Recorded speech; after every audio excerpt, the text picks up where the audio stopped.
this week.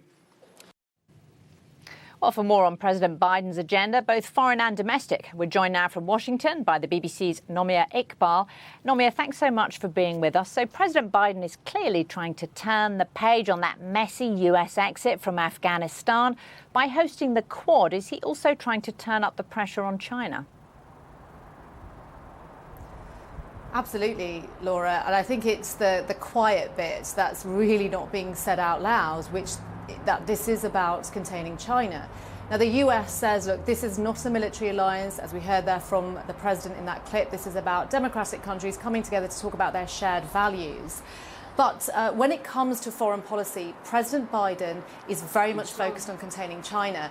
And he's creating this architecture in order to help him achieve that. So the Australia deal is a part of that. And this Quad is another part of that. You know, simply put, when you are the world's #1 US power, superpower like the US is, you don't want to lose that status. And the other Quad countries, India, Australia and Japan, are also worried about the rising influence of China. Broadly speaking, what they're really worried about is the maritime security in the Indo-Pacific region. So China's really been building up their military presence on islands in the South China Sea. This is a really crucial part of the world. It's a key global waterway and trade route. And the Quad is worried that if things get too aggressive there, then it could really impact free trade and travel. Now, the slight challenge here is that all these countries, the Quad, trade with China. China is its trading partner. So how do you try and contain a country that you're also trading with? It's tricky, and China has criticised the Quad.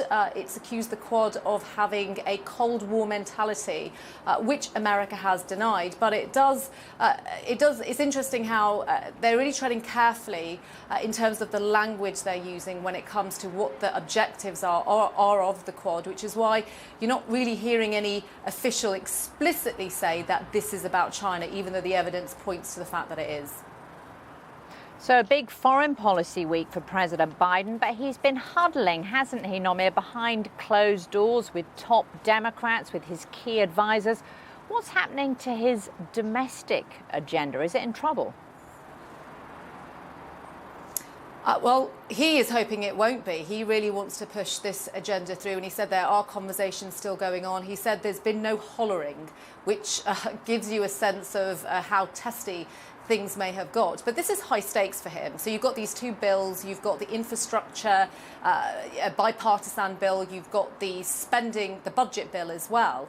And basically, in a nutshell, the progressives in his party are saying, well, we're not going to vote on the first one until the second one is done and dusted. And the second one, which is the budget bill, is worth more than $3.5 trillion. There's a lot of conflict between the progressives and the moderates on how big that bill should be, or where the money should go, that sort of thing. And they're going to be voting on it on Monday.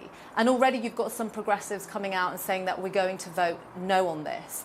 And I think overall, what's really playing out here, not just in Congress, but between the Democratic Party members, the progressives and the moderates, is a really crucial question, which is how big a role should the government play in the lives of American people? Now, as far as President Biden's concerned, it should play a big role. He believes the government should be there for you, and he's been using the pandemic to try and make that case. And his mantra is pretty much, bigger government is a better government, which is the polar opposite of what, of course, the Republican Party believes, and they are against this budget bill. But also, I think it's worth adding that this is probably, one shot for Biden. If you think about the amount of time, the energy and the money that's gone into both bills, he's probably not going to get a chance to do this again. So he'll be hoping that those bills do get passed next week and that they are enacted. And I think if they are, not only obviously is it a massive legislative win for him, but it really does help define his presidency in a way that he wants it to be, because he will then be able to say to the American people, look what we've done for you. And that is a very powerful argument for him to make, especially going into the midterm elections. Nomia Iqbal in Washington, thank you. Well, President Biden